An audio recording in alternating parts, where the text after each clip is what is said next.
إن الحمد لله نحمده ونستعينه ونستغفره ونعوذ بالله من شرور أنفسنا ومن سيئات أعمالنا من يهده الله فهو المهتد ومن يضلل فلا هادي له أشهد أن لا إله إلا الله وحده لا شريك له وأشهد أن محمدًا عبده ورسوله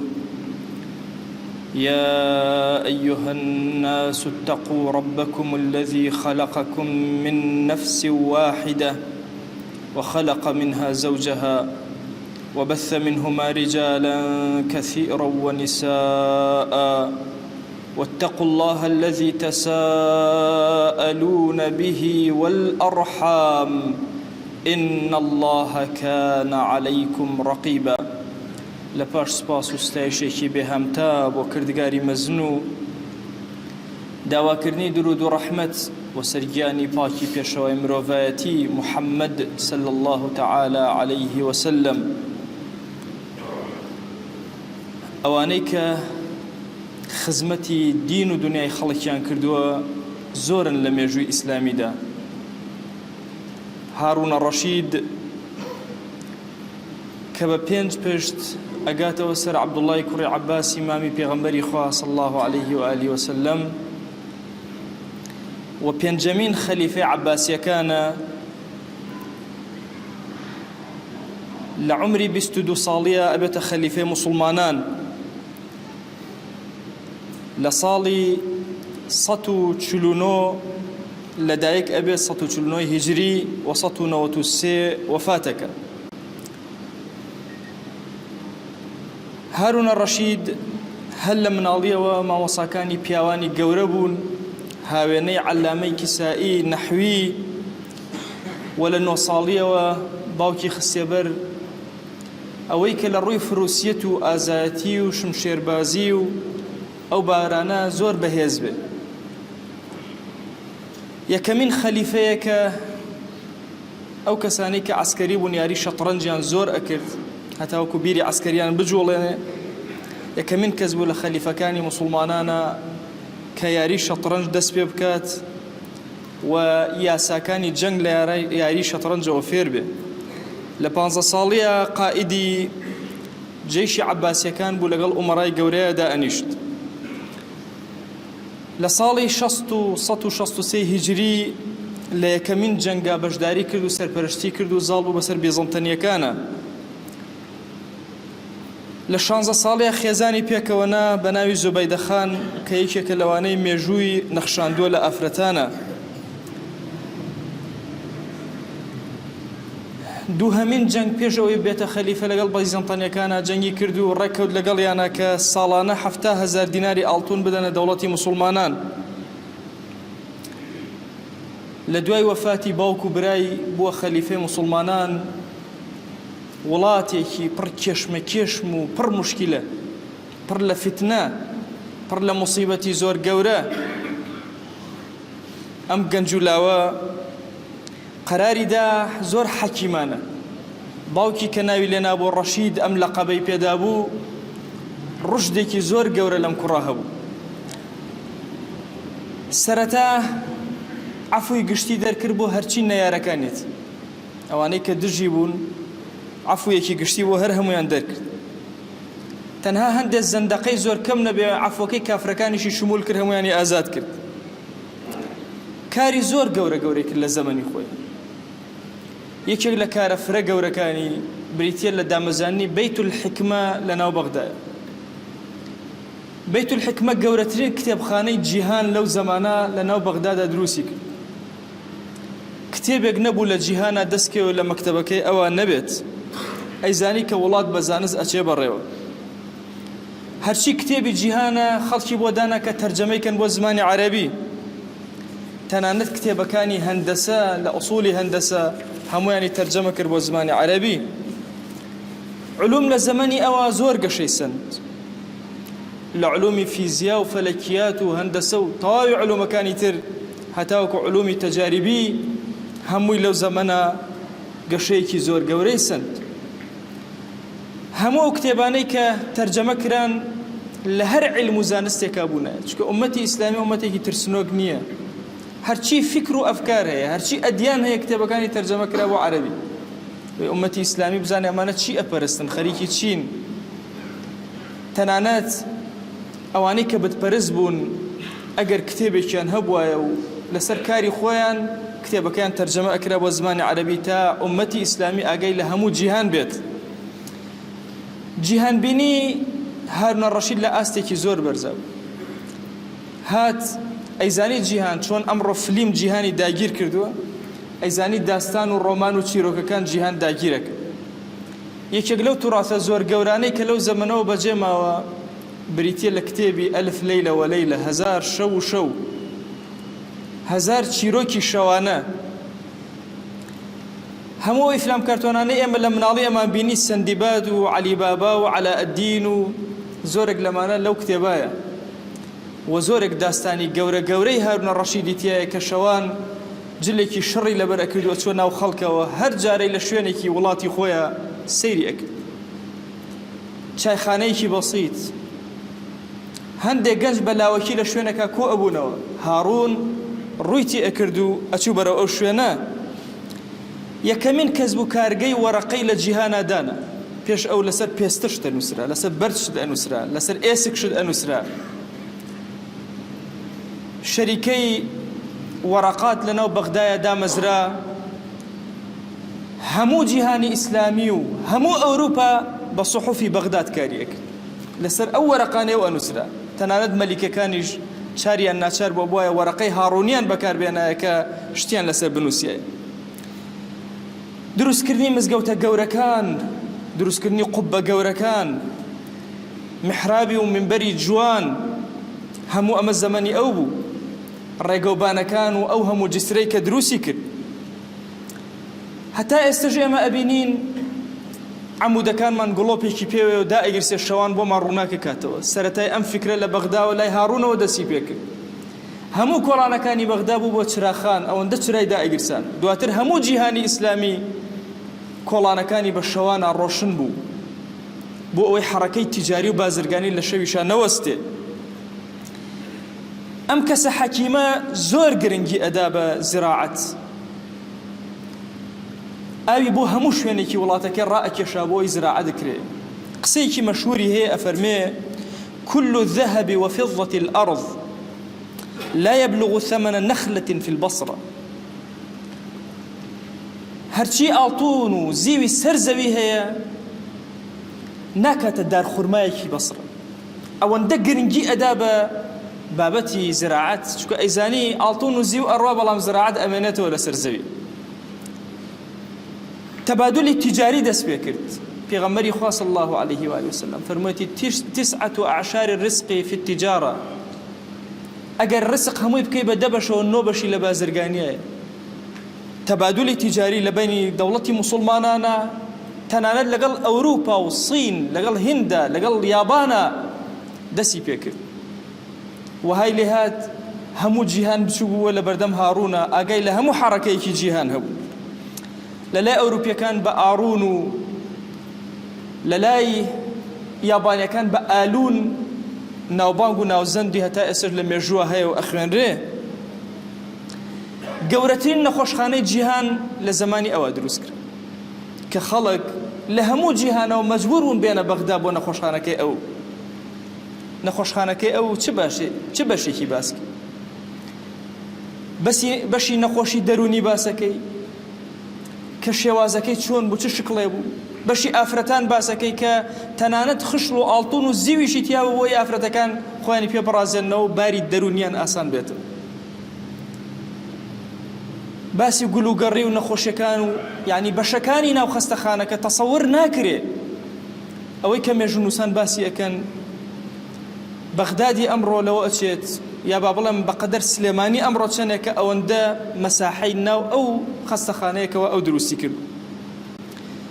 ثەوراتی زۆر گەورە گەورە لە زەمەنیەوە نەبوو وڵات بێ کێشە و بێگرفت بێ. ئەنواع کێشە و مەشاکل دروسە بوو. بەڕامیکەکان مەشاکلی زۆر گەورەیان دروسە کرد. خەوارج لەو زەمانە مەشاکلی زۆری دروسە کرد. هەموویانی سەرکۆنە کرد. وڵات ئیستیقراری کرد. لەگەڵ بێزەڵتەنیەکانە چەندین جەنگی گەورە گەورەی بوو. هەموو ساڵی 7,000 دیناری ئاڵتونیان ئەبوایە بە خەراج بدایە بە دەوڵەتی موسڵمانان. خەریب و وەهای لێ هاتبوو هەر دەوڵەتێک لە جیهانە لەگەڵ ئەما مامەڵە نەکە ئەبێ باجی بدات. تەنانەت ئەگەر مەلیکێ لە جیهانە بگۆڕایە ئەبوایە ئیشارەتێکی هاڕون هەبوایە بۆ کەسێکی تر بچێتە جێگەی. چاوەکانی هاڕون هەموو سەرزەوی ئەبینی لە زەمانێکی زۆر کورتە لە 20 ساڵی حکومیە.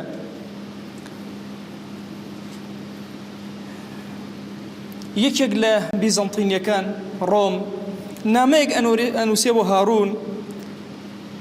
ئەڵێ ئەوە لە نقفۆرەوە مەلیکی ڕۆم بۆ مەلیکی عەرەب هاڕون ژنێک پێش من پارەی داویتت لەبەرەوەی ژن بێعەقڵن لە سەفاهەتی خۆیان ئەم پارەی داوە بەتو وا پێت ئەڵێم هەموو پارەکان ئەگێڕیتەوە نا شمشێر لە نێوان من و توێ.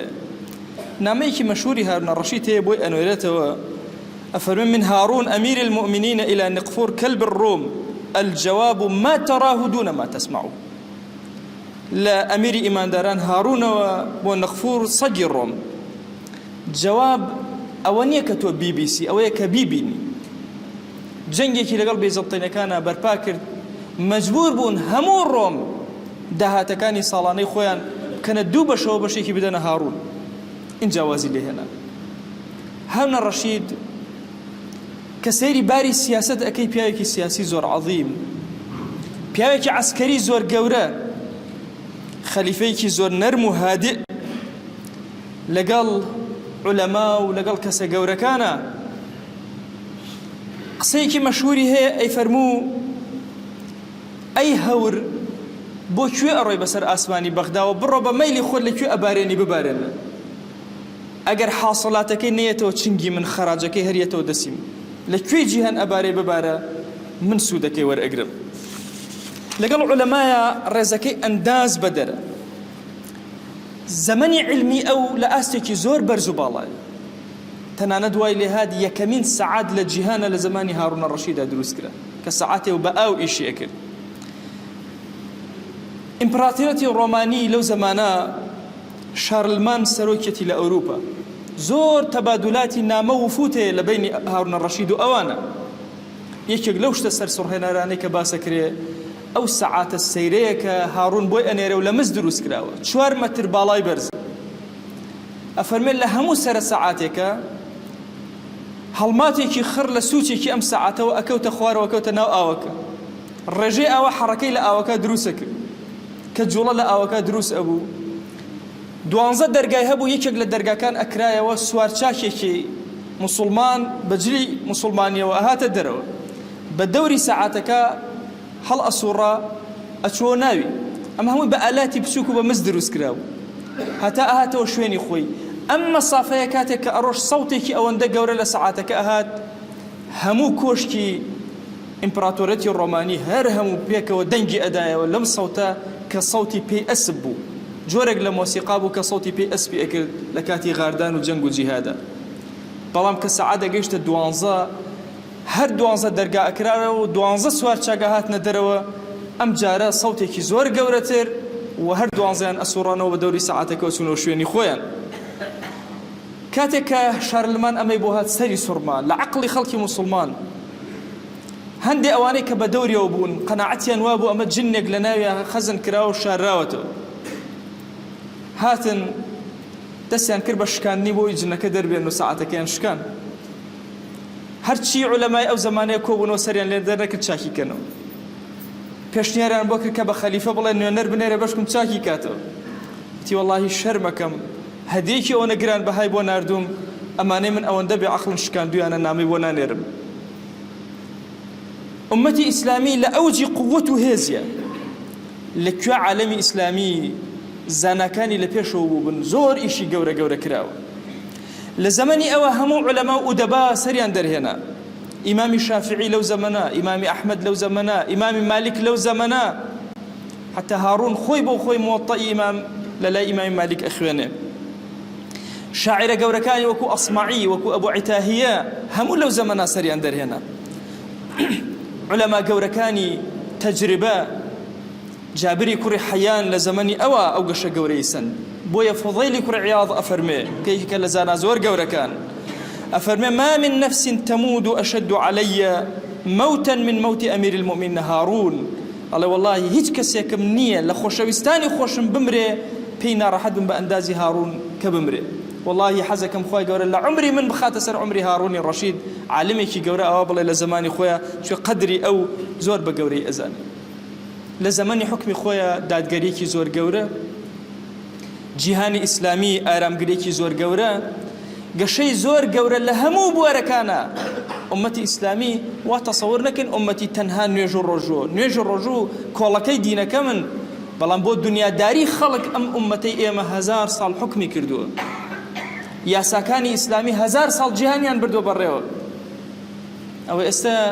تەسەووری زیلەتی خۆمان مەکەن کە کافر و بێدین سیاسەتی جیهانیان بەش کردووە و ئێمە ژێر دەستەوە کوایە لە سجنێکا بین ئەگەرنا ئەم لاو و گەنج و مناڵە جوانانەی کە ئێستا هەن لە مەیدانەکانی فروسیەت و علم و زانست و پێشکەوتنە زۆر لە پێشەوە بوون ئەوە فکری کوفر و بێدینیەوە ئەزانین مناڵەکەمان هەتا گەورە نەبێ نابێ خەریکی زانست بێ دوور بێ خەریکی یاری بێ گەنجێکی جوان 18 ساڵ 19 ساڵانە هێشتا هەرزەکارە ئەمە فکرێکی ئیسلامی نییە گەنجەکانی ئێمە لە مناڵیەوە دەست پێ ئەکەن چەندین خەلیفەی مناڵمان هەبوون هەموو جیهانیان ئەبر بەڕێوە زۆرێک لە مناڵەکان کەمتر لە 6 ساڵ قورئانیان لەبەرەکرد لە زمانی ئومەتی ئیسلامی ئێستاش کافران ئێمەیان داگیر کردووە نازانین چی بکەین لە مناڵەکانمان بۆ هەر شوێنێکی ئەبین ڕۆحمان لەگەڵیانە ئەڕوا لە ماڵەوە دای ئەنین نازانین چی بکەین لە ناو ماڵەکەمانە کافر هێرشی هێناوە بەهۆی تۆڕی ئەنتەرنێتی و لەوێش هێرش و جەنگمان لەگەڵاک ئومەتی ئیسلامی لە زەمەنی هەستانەوە و گەورەیە زۆر کاری گەورەی بۆ جیهان کردووە ئەو عەدالەتەی کە هەیە بووە سەر تا سەری جیهانی داپۆشیوە بۆیە زوڵمێک لە هەموو جیهانە پێی قبوڵ نەکرا و قبوڵی نەکرد هارون ڕەشیدە و عمرەی خۆی کە سەرفی کرد لە پێناوی خزمەتی دینەکەی و خزمەتی دنیای خەڵک هەتا ئێستش هەموو جیهان باسی ئەو ئەکات تەنانەت زەخرەفەی ئیسلامی لە زمانی ئەوە زۆر گەشەی سن خەڵی ئیسلامی لە زمانی ئەوە زۆر گەشەی سن هەمومان ئێستا بسم الله ئەبینین کە لە خەتاتەکان ئەنووسرێ هەیەکی بچووک لە ژێر ئەڵڵاکە ئەکرێ ئەو هائە بەڵگەیە لەسەر چی لەسەر هارون ڕەشید یەکەم کەس ئەو ئەڵڵایی کە هائی لە ژێرە نووسی ئەو بوو کە زۆرێک لە خەتاتەکانمان نازانن بۆیە ئەکرێ ئینسانی موسڵمان ئەگەر خوا زەمینە و زەمەنی بۆ بەرەخسێنێ ئەم ئومەتە هەڵسایەوە کەسی ئاوا گەورەی تیا دروست بێ سیاسەتی حەکیم بکە بزانێت چۆن مامەڵە ئەکە بزانێت چی بۆ وڵاتەکەی نەفعی هەیە لە ڕووی علمەوە لە ڕووی زراعەتەوە لە ڕووی سەناعەتەوە لە ڕووی تیجارەت و بازرگانیەوە لە ڕووی عەسکەریەوە لە ڕووی سیاسیەوە لە هەموو ڕووەکانەوە ئێمە ئومەتێکی خەوتووی ناو مزگەوت نین ئێمە ئومەتێکین باڵای حکومداریمان لە جیهانە لە هەموو کەس بەرزتر و بڵندترە سیاسەتی حکومداری ئومەتی ئیسلامی زۆر گەورەیە بۆیە کاتێک کە مێژووی ئیسلامە خوێنیتەوە هەزاران کەسی گەورە گەورەی وەکو هارون ڕەشید ئەبینی اینجا بزانە ئیمامی عەلەیهی سەهمەکان بەرەو ڕووی کێ بوون بزانە هێز لەناو ئەو کەسایە ئەزان چەند فلیم لە لای ئەوروپیەکان لە لای شیعە و لە لای زۆری تر دروست کراوە لەسەر هارون ڕەشید بۆ شکاندنی سومعەی هارون حتا لە دووەل عەرەبیەکانە و بە زمانی عەرەبی شەوانی سووری هارون و نازانم ئەنواع جۆری فلیم دەرەکرێ بۆ شکاندنی ئەم خەلیفە گەورەیە تاوای لێ لە پێشچاوی ئەمە کەسێکی دڕندە دەربچێ خۆ هەندێک لە ئەو داستانانەی کە دائڕێژرا داستانانی خەیاڵ کە هارون ڕەشید ئەکرایە هێستایە وەکو فلیمی ئەمڕۆ لەو کاتە جیهانی داگیر ئەکرد لە چیرۆک و ڕۆمانەکانە لەوەچی هارون زۆر بە سەیری وێناکرابێ یان لە شعرەکانە زۆر بە عەجایبی باسی هارون کرابێ بەڵام هەمووی قووەتی ئەو کەسە ئەزانێ و هێزی ئەو کەسە ئەزانێ کە لەو زەمەنا حکم ئەکات و تەحەکوم ئەکات بۆیە جیهانی ئیسلامی لە هەموو ڕۆکانی ئەدەبیات و علمیاتەوە لە ئاستێکی زۆر باڵا لە هێز و عەسکەرتاریەت و سیاسەتە لە ئاستێکی زۆر باڵا ئەو داواوینانەی کە ئەو دایناوە هەتا ئەمڕۆ جیهان لەسەر داواوینی ئەو ئەڕۆ ئێستا ماڵێن وەزارەتی زیراعەمان هەیە وەزارەتی ئاو و ئاوەڕۆمان هەیە هەموو ئەوان لە زمانی هارونە دروست کرا ڕێگەوبانەکان كان ئێستا شۆستەمان هەیە و لەگەڵ جادەیە زەمەنی هاڕون ئەمە لەناو بەغدایە دروست کرا شوێنی وڵاغەکان لەگەڵ ئینسانە جیا کرایەوە زۆر کاروباری گەورەی تر کە ئەمڕۆ بناغەکەی ئەگەڕێتەوە بۆ ئێمە ئەو زێرابانەی کە ئێستا هەیە و لە شار دەرەچێ لە زەمەنی هاڕونە دروست کرا و دیوانێکی تایبەتی بۆ ئەوە ڕۆدانە و زۆر کاری گەورەتر کۆتا قسەی ئەو پیاوە عەزیمە ئەمەوێت لە خزمەتتانە باسکەم أفرميه انقل المعركة إليهم أفرميه أقال ليبه لقل كافران وبيدينانا جنگ برنا وأوانو هيرشكر سريان ولا تدعهم يحضرونها إليك شاوري أومك أوان شركي خوان بين النوتو إنجاتو مقاومتك أمر أمتي إسلامي لم خالا زرريك زور قوري كل هميشه شاوري أكا كافر چيبك بزاني أم إنجات چيبك كل جهاني إسلامي أواني عالم إسلامي نايبه وآراستا بروا چاوەڕێیەکەن کەسێکی مولحید جوێنێ ئەدا بە دین و ئێمەش بەر هەڵسکاریەک ڕەوتێک دروسە بێ بەرامبەر بە دین و دژاتی دین و ئێمەش دژاتی ئەەکەین ناین ئێمە کارکەین لەسەر کوفر ئاخر کوفری بەتاڵ چییە ئەو ئێمە مەژغوڵکە ئێمە نەتوانین ئەو مەژغوڵکەین جارێکیان بە بیرمە گەنجێک لە زانکۆیە هەیوو ماوەسا زۆرمان بۆ هاتووە ماوەسایەکمان ئەم پرسیاران لەسەر دینەکە تو کوڕی خۆم جوابی مەدەرەوە فکری ئەم ماوەسایە چییە کی وەڵاهی نازانم وتم دەی وەرە تۆ ئەم پرسیارانەی لێ بکە تۆ ئەو مەژغوڵکە مەهێڵە مەجالی مەدە وهامان لێ کرد کە نەی ئەتوانی لەو پۆلا دەرز بڵێتەوە خۆی بۆ خۆی داوای لە عەما دەکرد کە من دەرز ناڵێمەوە ئەوەندە ئیحراج کرا وەرە کەسی موسڵمان ئەبێ زۆر وریا بێ دامەنیشە لە فەیسبووکی خۆتا جواب بیتەوە فەرمایشتی ڕەسوڵ الله بڵاو کەرەوە هێرشکە بۆ سەر بەرامبەرەکەت جوانیەکانی دینت پیشان بدە ئەم نهێنیانەی ناو مێژوو دەربێ نەبی خەرە پێشاوی عالم دامەنیشە ئەو بێت باسی هاڕونە بۆ بکە ئینجا تۆ هاڕون بناسی ئەو هێرش کاتە سەر سەلاح الدین ئەیوبی ئینجا تۆ جواب بیتەوە جوانیەکانی ئومەت بە تۆ دەرئەکەوێ و بە تۆ دەرئەخرێ بۆیە گەنجانی بەڕێز بەخوا هیچ زەمانێک نییە وەکو ئەم زەمانە عالەمی ئیسلامی خوێنی لێ بتکە کە ئەڵەم خوێنی لێ بتکەمە بەسمە ئەوە نیە جەستەی فکری عەقیدەی ڕۆحی فقهی ئەو نەشاطەی کە لەناو ئومەتی ئیسلامیە هەیە ئەمرێنرێ ساڵ بە ساڵ بۆ دوامان ئەهێننەوە ئەوان جەنگەکەی هێنن ناو ئێمە اینجا بەرپای ئەەکەین و اینجا ئەمانەی خۆمانی بۆ ئامادەکەین ئێمە خۆمان ئامادەکەین بۆ بەرپەرشدانەوە خۆمان ئامادە ناکەین بۆ هێرشکردن کە بە پێچەوانەوە زەمن بەرەو شێوازێکی تر ئەڕوا جیهانی ئیسلامی ئەبێ لە ڕووی فکرەوە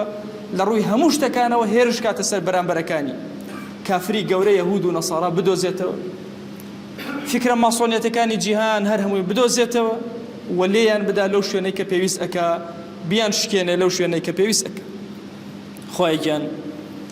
داوا لێ ئەکەین بە ڕەحمەت و بەزەیی خۆت همت و عەزەمەت بۆ ئەم دینەمان بۆ بگەڕەوە یا رب العالمین یا ربی خوای گیان لاوەکانمان بەرەو لاڕێیی ئەبرێن خوایە هانای زەعیفی خۆمان بۆ لای تۆ بەرزەکەینەوە یا رب العالمین خوای بمان خرەوە سەر ئەو ڕاستە شەقامەی کە تۆ پێ ڕازی یا رب العالمین خوایە سیادەی دین و دنیای خەڵک بخەرەوە دەستی موسڵمانان یا ئەکرەم الئەکرەمین خوای داوات لێ ئەکەین بە ناوی جوانت بە صیفەتی بەرزە بە ئیسمی عەزەمت ڕەحمەت و بەزەی خۆت بەسەرمانە ببارێنە عەفو و عافیەتت بەسەرمانە ببارێنە خوایە ئەم موسڵمانان ڕویان کردوتە ئەم ماڵەی تۆ یا ئیلاهی تۆ ئەگەر لێیە بەخوا ئەمانە دەستی زەلیلی خۆیان بەرز ناکەنەوە تەنها بۆ تۆ نەبێ خوایە تۆ شاهیدی ئەمانە ڕکوع نابن لە بەردەم تۆیان نەبێ سەری بەرزی جوانیان نەوی ناکەن لە سوژدەیە و لە بەردەم تۆیان نەبێ دەیا ئیلاهی دوعاکەن گیرا بکە ادعوا الله وأنتم موقنون بالإجابة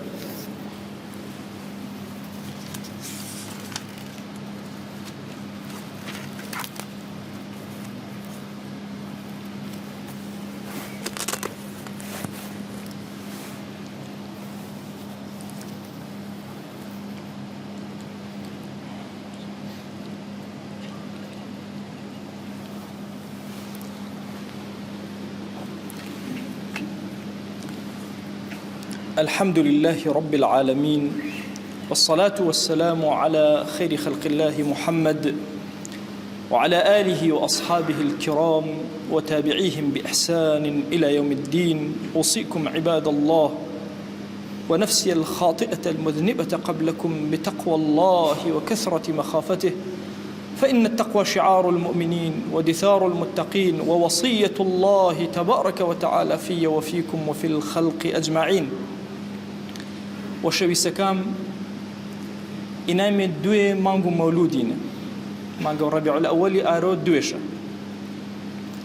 مانگێوە کە پێغەمبەر و خوای صلی الله عليه وآله وسلم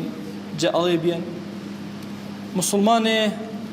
تەماشە و گرد و عمر و پێغەمبەر و خوای صلی الله عليه وسلم بە مبارەک کەرە تایبەت ئاڕۆی کە جاءڵێ بێن فرە بە قەدر و تەماشەش کەرە شاعرەکێمە شعر جوان جوانشان نووسێنێ هەورامانەنە سەر و پێغەمبەر و خوای صلی الله عليه وسلم مناجات جوانش هەنێ وەراوەر و خوای و مناجات جوانش هەنێ وەراوەر و پێغەمبەر و خوای صلی الله عليه وسلم وصف ئەوسافەکە ئایشا گرت پێچێنەوە جوان شعرەنە ڕازنێ نەشاوە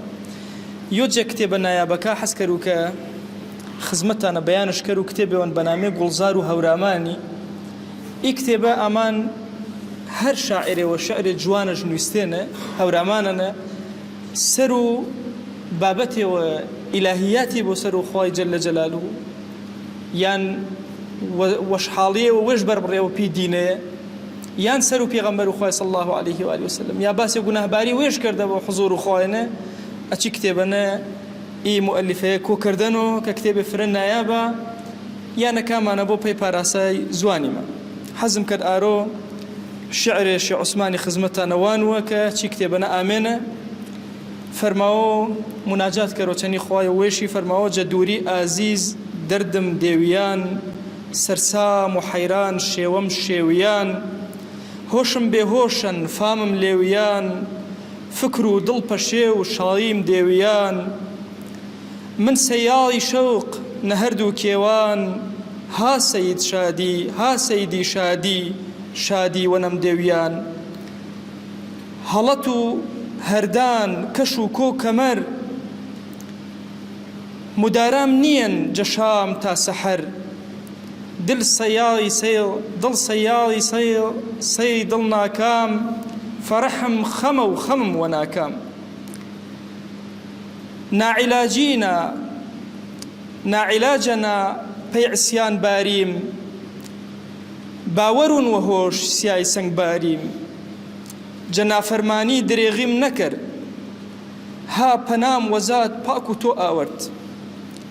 یا ڕەب تۆبە بۆ ساڵ پەشیمانی پەنام هەروە تۆن تۆ وێڵ مەزانی ئەنا عندە ظەنی عەبدیت فەرماوان پەنام بەزاتت کەرم فراوان خۆیە داوەوە نەکەرمێ ئەنە وەزەکە هەورامانی ئەنە و گەڵا و کۆکەمەری ئەنە و هەناسە و مەخلوقاتی سەڵەواتی پێ پێغەمبەری اللهم صل على سيدنا محمد وأوصيكم أيضا بالصلاة والسلام على رسول الله حيث أمرنا الله تبارك وتعالى في محكم تنزيله قائلا إن الله وملائكته يصلون على النبي يا أيها الذين آمنوا صلوا عليه وسلموا تسليما اللهم صل على سيدنا محمد وعلى آل سيدنا محمد وبارك على سيدنا محمد وعلى آل سيدنا محمد كما صليت وباركت على إبراهيم وعلى آل إبراهيم إنك حميد مجيد اللهم اغفر للمؤمنين والمؤمنات وللمسلمين والمسلمات ولمن أنشأ هذا المكان اللهم أعز الإسلام والمسلمين وأهلك الكفرة والملحدين اللهم انصر من نصر الدين واخذل يا رب من خذل الإسلام والمسلمين اللهم آت نفوسنا تقواها فزكها أنت خير من زكاها أنت وليها ومولاها اللهم لا تدع لنا في مقامنا هذا ذنبا إلا غفرته ولا عيبا إلا سترته ولا حاجة من حوائج الدنيا إلا قضيتها ولا مريضا إلا شفيته ولا عاصيا إلا هديته ولا شابا إلا أصلحته ولا أسيرا إلا فرجته ولا مجاهدا في سبيلك إلا نصرته آمين آمين والحمد لله رب العالمين أقم الصلاة يرحمك الله